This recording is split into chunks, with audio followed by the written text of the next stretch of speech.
What's the story, lads? Welcome back to GEA Fan TV. I hope you're all keeping wonderfully well. My name is Aaron and this is the 2021 National Hurling League predictions and preview.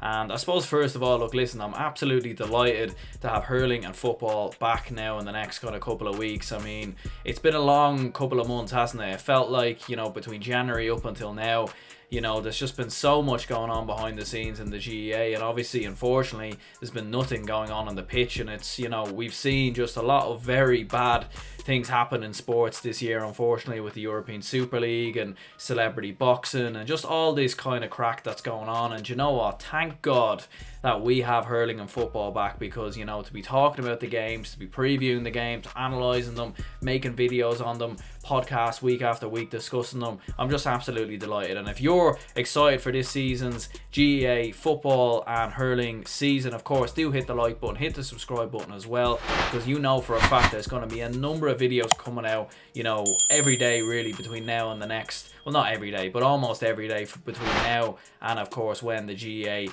season is starting, commencing, and, of course, finishing, and obviously going on into the club season as well. So absolutely excited. And look, listen, let's jump straight into it here. Of course, we have Division 1A, we have Westmeath, we have Waterford, we have the All-Ireland and reigning league champions Limerick. We also have Tipperary in there, Galway are in there as well, and Cork. So the first thing I do want to point out though, of course, first of all, is obviously these are my own predictions. I'm certainly no expert when it comes to football or hurling. I'm just a fan who likes to give my opinion, likes to make videos, and likes to provide content, because that is my passion, that is my love, and obviously hurling and football are my loves as well. So without doubt, obviously, do bear in mind these are my own predictions, so don't take them too seriously, but do feel free to disagree down in the comments down below. And the hurling league is going to be very weird. I think the football league teams are going to take it a lot more seriously, but I feel like in hurling, because you're looking at this, and Westmeath are, for me, going to finish 6th, and we'll get on to them in a moment. But I think a lot of teams are going to be, as Paul Flaherty said in the Galway season preview, I think a lot of teams are going to be shadow boxing in many ways. I don't think teams are going to play their hand. I don't think teams are going to look at their absolute best, because I don't think any of the 5 teams are ever in danger of getting relegated. And I think maybe going into the final 1 or 2 games, I think a lot of teams will know their fate by then. They'll know if they can finish in first, okay, so then they might feel stronger teams, they might take it a bit more seriously, they might up the tempo a bit. Whereas if you're kind of in 5th to 4th to 3rd going into the final couple of games, I think, ultimately you've nothing to play for. So it's going to be interesting. I actually think the hurling league might be a bit boring towards the end, just with the fact that, there's going to be not a lot to play for, whereas in football you're literally either going to be in the top 2 or the bottom 2. So do bear that in mind as well. And obviously, I just said there in 6th, I do think it will be Westmeath. And look, listen, I kind of worry for them a little bit after last year's Joe McDonagh Cup. They conceded some high tallies in that Joe McDonagh Cup. Conceded 425 against Antrim.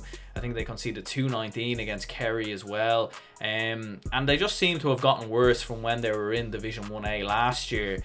They were actually fairly competitive in Division 1A last year. They only lost to Limerick by 9 points, and they only lost to Cork by 4 points. And you're looking through some of their performances last year in particular. Obviously, they beat Carlow in that relegation playoff. Of course, they beat them by 6 points. And Killian Doyle was obviously, the top man that day. He scored 114. Unfortunately, he's moved to England. He moved to England before the start of the Joe McDonagh Cup, and they just haven't had the same forwards and the same attacking threat going forward. And defensively, unfortunately, they've really fallen off the ball last season in particular. Of course, eventually finishing 3rd behind Kerry and Antrim in that Joe McDonagh Cup season. I do like Shane O'Brien and the job he's done for Westmeath. He's done good things for Westmeath over the years. And Derek McNicholas and, of course, Niall Mitchell will probably be their star players. And Angus Clark could come into the side as well. So it's going to be tough for Westmeath. I don't expect them to win any games. I don't expect them to get any points, and as I said before, I do worry that they could be on the receiving end of some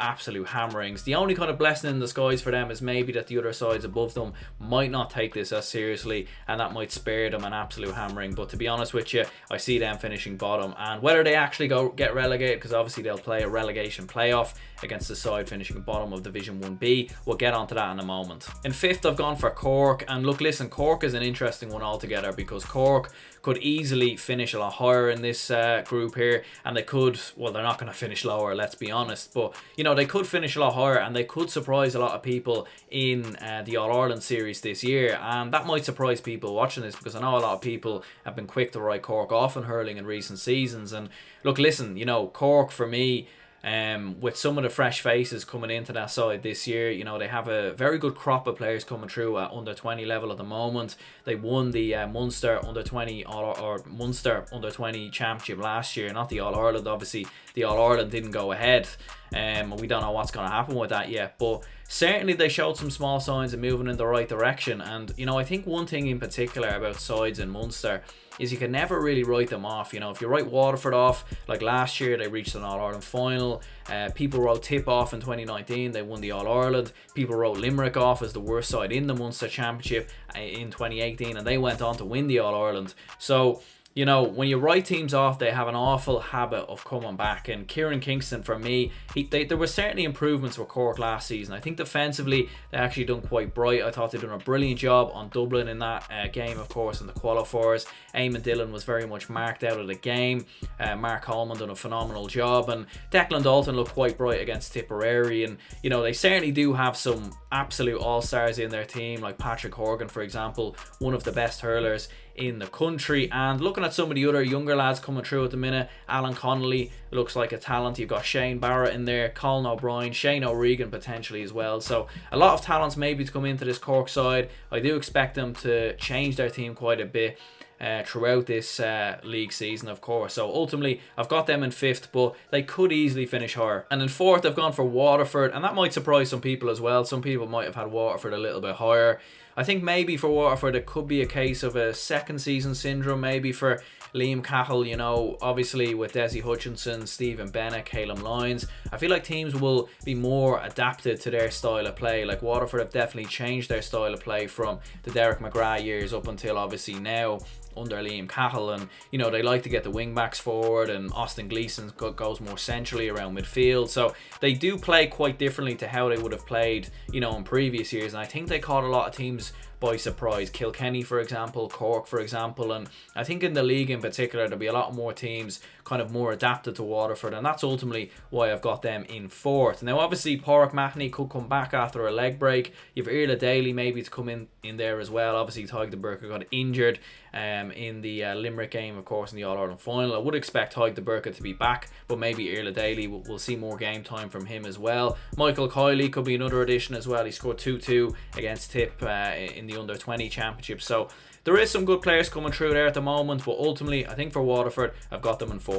And in a 3rd I've gone for Galway, and I think Galway alongside Tipperary, in my opinion, they're probably the closest team to potentially beating Limerick and, you know, winning an All-Ireland. Obviously a lot of people have Limerick as favourites, and I feel like Galway and maybe Tipperary, and we'll get onto them in a moment, could easily be the sides that are probably closest to beating them. And you know, Galway in that game versus Limerick last year, it looked like they had the game at one point. It looked like they were gonna step it up a notch and win it. And you know, you forget that they had injuries to Cathal Mannion and Joe Canning, who obviously went off in the closing stages of the game. And Evan Nyland, to be fair, when he came into the team in that semi-final, looked very bright, and I would actually expect to see a lot more of him, of course, in this league campaign as well. David Burke could be back as well. Obviously he came back in the game versus Tipperary, I believe, or in the game versus Limerick, if I'm not mistaken. So he'll be back, you know, fully fit now as well. Like he'll have a bit of a pre-season under his belt in terms of using this league as a pre-season. So I think Galway are very well placed for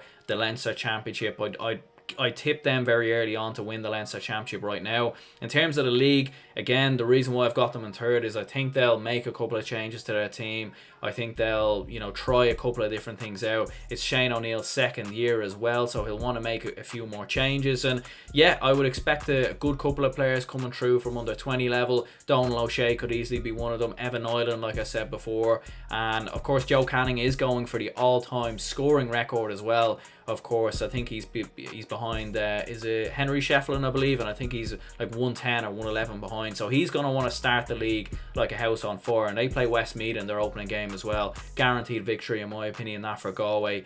And yeah, you know, their fixture list is quite pleasant at the start as well. I think they play Westmeath and Cork in their opening 2 games. Could see them winning that as well. So I've gone for them in third. And in second, I've gone for Tipperary. Now, Tipperary is an interesting one because they do have quite an ageing squad. Noel and John McGrath are certainly getting older. You've Shamey Callan, who's certainly getting older as well. You've a lot of experience in that team. Obviously, you know, players that have won All-Irelands in 2019 and even going back the years previous as well. And it's going to be interesting with Tipperary, but the reason why I've got them in second is I do believe that they have a lot of very good players coming through at under 20 level at the moment. Like, you're looking at the likes of Owen Connolly, who could potentially come into the side. He won the 2019 under 20 All-Ireland. You've got Jake Morris, who was obviously in the squad last season, but we could see even more of him. He could even take it up another level this year as well. The same for Dan McCormick or Willie Connors and Dylan Quirk as well. So just so much talent coming through. Billy Seymour, Connor Bowe as well. So there's just so much talent coming through with Tipperary at the moment, and I expect Liam Sheedy to make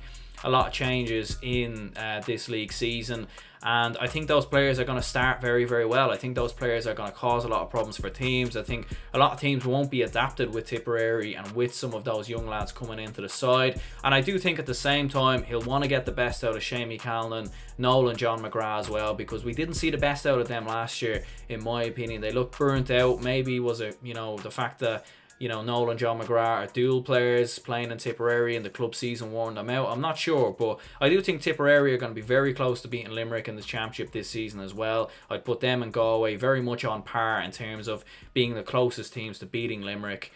So yeah, Tipperary in second. And at first I've gone for Limerick, and look, listen, Limerick, obviously they're the obvious choice at first place, and as much as I'd love to be bold and put a Tipperary or a Galway or a Waterford in at first, they just take the league so seriously. You know, they've won this competition 2 years in a row. I don't see them making too many changes to their panel, but they do have young lads coming into the side as well, like Josh Considine, Cormac Ryan, Cathal O'Neill potentially as well. So they do have a couple of young lads coming through, and I think the main reason why I've got them in first is I just think the depth of their squad is massive. Like you seen last year when they were able to bring Seamus Flanagan and Pat Ryan off the bench, and you know, you've got players who are just improving year on year. Grode Hegarty, you know, hurler of the year last year, Kyle Hayes in at wing back, Keane Lynch operating in a different position as well. So Limerick have just been making so much tweaks and changes to their team year on year, and I expect them to take this league very, very seriously, like they do in a lot of other years as well. So it's going to be very hard to see how any kind of counties bridge the gap with Limerick,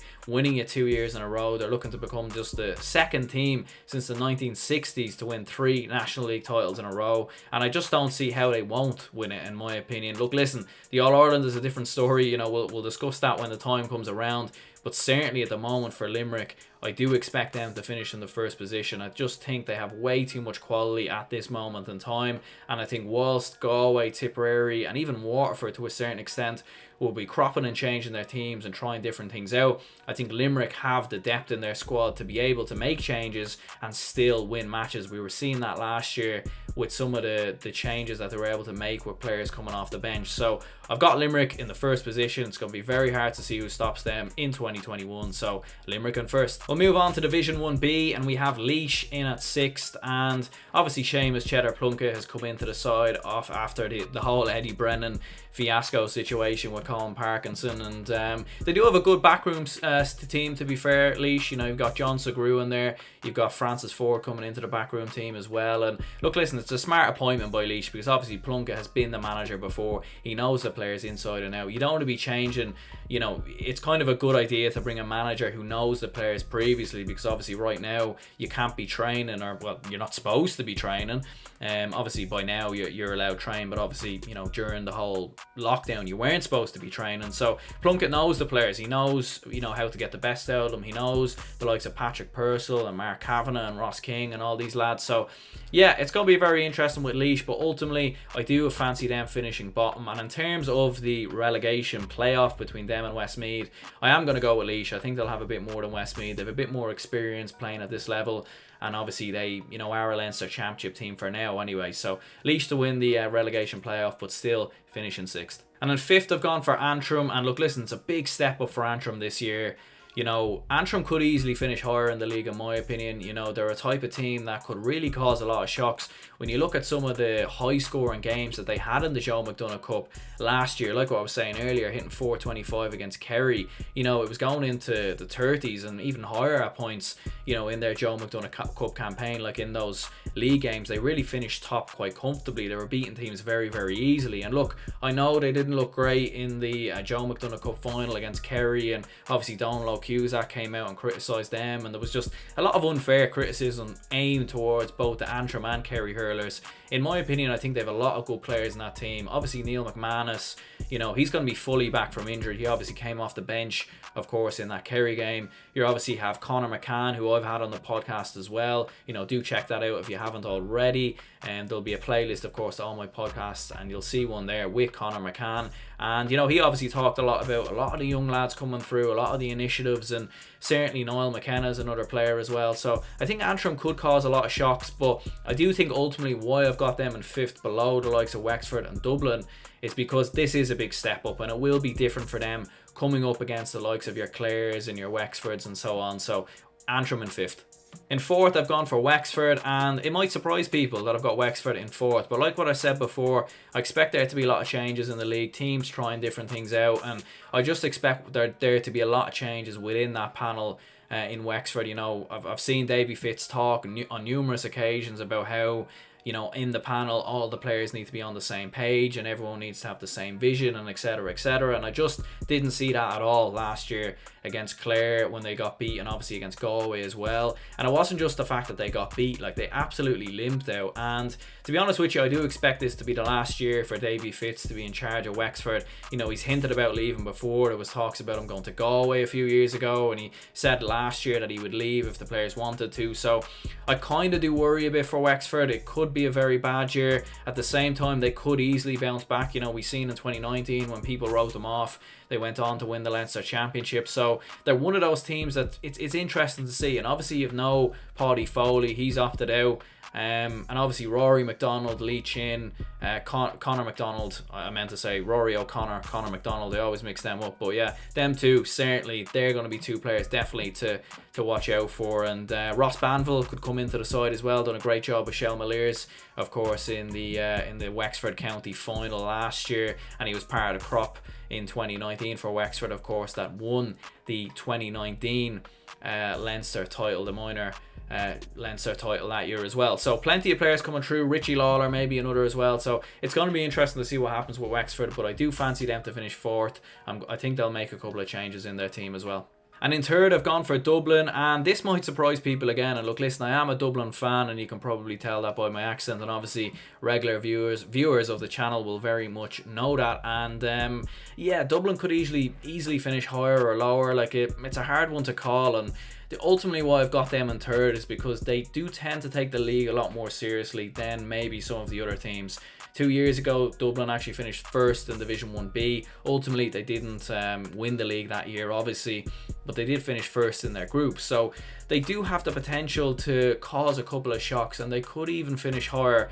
Like Dublin benefit a lot from the round robin and playing week in, week out, and I do expect there to be some good young talent coming through at the moment. Maybe more time for the likes of Donald Burke, Eamon Dillon, David Keogh, who I've had on the podcast as well. You could have Lee Gannon, who's a very good dual start with Whitehall Comkill, so he could easily come into the side as well. So certainly Dublin are an interesting one. And you know, last year they weren't great against Cork. That would be the only disappointment, and they showed some promise against Kilkenny when they fought back in that game. So it's interesting to see with Dublin. Have them in 3rd only just, but I would be surprised if they were to come close to Clare or Kilkenny, or, you know, get in that battle for the first position. But ultimately I've got them in 3rd. And in 2nd, I've gone for Clare. And look, listen, Clare, I mean, there's just a lot of this organisation going on with Clare at the moment, behind the scenes, with the whole Davy Fitz and Brian Lohan saga. And yeah, Clare's an interesting one altogether, because the jury's out on Clare in my opinion. You know, they obviously got to an All-Ireland quarter-final last season. Tony Kelly, one of the best hurlers in the country, and it's hard to really judge them because when you look at who they played, like they played a Leaf side that they nearly blew their lead against. Wexford, limped out of the championship like we were saying, and against Waterford defensively they looked very, very poor indeed. Obviously they finished first in Division 1B last year, and I would suspect that they would be very, very close again this year. And obviously you have the likes of Tony Kelly, like I said before, Aaron Shanahan, Ryan Taylor is very bright as well. Shane O'Donnell likes to do more of a defensive shift for those forwards as well. So they have a lot of talent in there in that team. We could see Aidan McCarthy come in, Jason McCarthy, his brother as well, potentially. So there is a lot of talent maybe in that Clare side, but ultimately I've got them in second.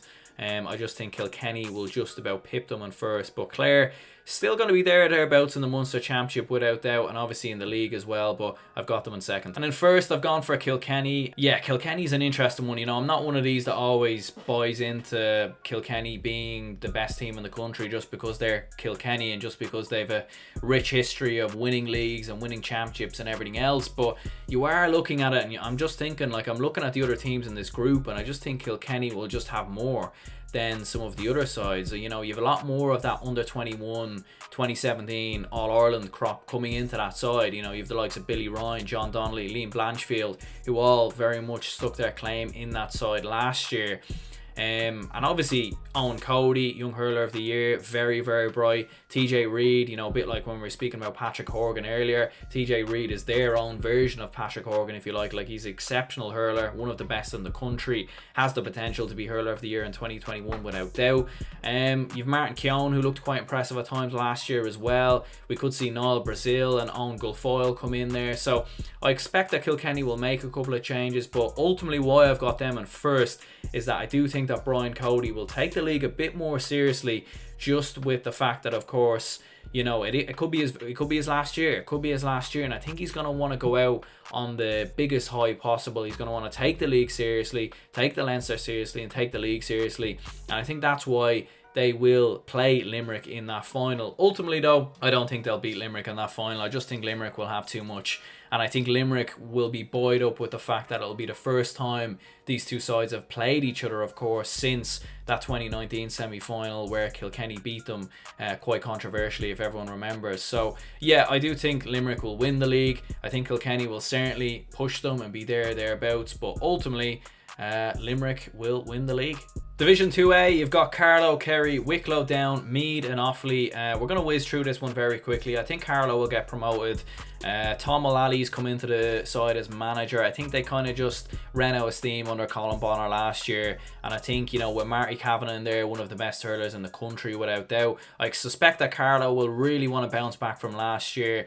It is going to be interesting because obviously a lot of these teams will have a lot of games this year. You're going to have your Division 2A, and then obviously you're going to have your Joe McDonagh Cup, which is a round robin as well. So it's going to be interesting to see what will teams change things. I suspect they will, but ultimately I do think Carlow will finish top. I think Offaly and Kerry will be the two teams closest. Obviously Kerry last year got to the Joe McDonagh Cup final, got to the Division 2A final as well, were beaten by Antrim.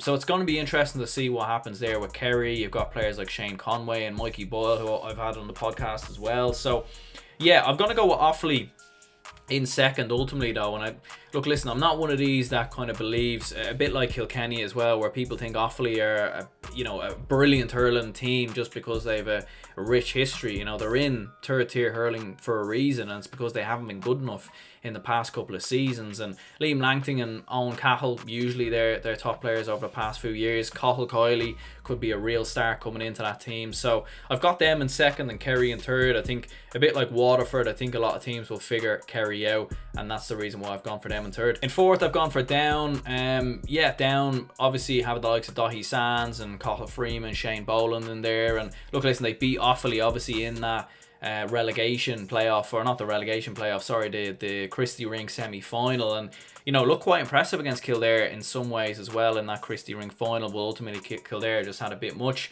So Down, definitely a lot of talent in that team, good players in there, could definitely cause a few shocks, but got them in fourth. And I think Wicklow will go down. I don't know too much about Wicklow hurling in all honesty, but I do know they've Owen Larkin coming in there as a selector. So he'll definitely provide a lot of experience coming into the team. And Meath in 5th. I think Meath, obviously in the Joe McDonagh Cup campaign last year, actually looked quite bright at times. They caused some teams a couple of problems, and they only lost to Carlow by a point, so they could have very easily actually avoided relegation had they have won that game. So yeah, Meath in 5th, Wicklow in 6th. Moving down the divisions, you've the Division 2B table, so you've Mayo, Derry, Roscommon, Donegal and Kildare. Going with Kildare to get promoted. I think Jack Sheridan, very, very talented hurler. And like what I said before, they won the Christy Ring Cup, and they're a team that could cause a lot of shocks this year, in my opinion. I look forward to watching Kildare in the Joe McDonagh Cup as well. I think they could cause a number of surprises up there. But yeah, Kildare, the team to win it, in my opinion. Derry would probably be the closest, and Donegal, obviously won the Nicky Rackard Cup campaign last year, so they could be close as well. I think Roscommon will get relegated. I don't know enough about Roscommon, but I know that Donegal and Mayo were obviously in the in that Nicky Rackard Cup final last year as well. The other divisions, to be honest with you, don't know enough about them, so I won't speak too much about them, but I reckon Armagh will get promoted from Division 3A. They were, one of the favourites to actually win the Nicky Rackard Cup last year, before obviously they were beat, so I reckon they will get promoted. And Division 3B will go at Louth because they won the Laurie Marr Cup. So yeah, look, listen, do leave a like and subscribe if you haven't already. That has been my National Hurling League predictions and preview. And look, listen, I'm very excited now to be getting back into discussing, live action, discussing the games that are actually have happened and everything else, and doing previews and match reactions and everything else. So do stay tuned to the channel if you haven't already. Do let me know down in the comments below who you think will win the league. Ultimately, like I said before, I think Limerick will win it. I think everyone else, to be honest, in terms of the other positions, could really finish anywhere. It's very tough to predict, because obviously in the league teams don't take it as seriously as the championship. But yeah, I'm going to go with Limerick to win it. I just think they have way too much over the other counties. Far too much squad, or far too much depth in their squad compared to other counties as well. And ultimately, when you look at what they've achieved over the past 3 years, they're just by far the dominant side. So yeah, do let me know down in the comments below what you think. And yeah, leave a like, subscribe, and I'll see you later.